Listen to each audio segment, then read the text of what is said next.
با سپاس از همگی و تشکر باز از همه و اون دوستانی که دویدن از جلوی سفارت دولت اسلامی تا مجلس دانمارک، از دیکتاتور به دموکراسی.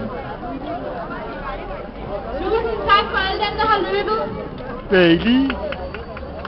Kan I give jer selv, og kan I andre give dem en stor hånd?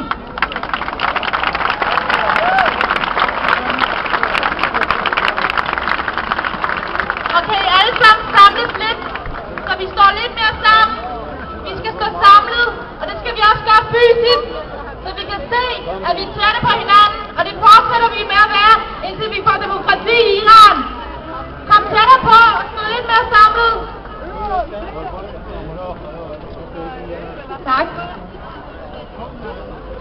I dag er vi samlet i over 100 byer rundt omkring i verden. Vi er samlet for at fortælle iranerne i Iran, at de ikke er alene. Deres stemmer er blevet hørt. Deres demonstrationer for demokrati, menneskerettigheder og frihed er blevet set verden over.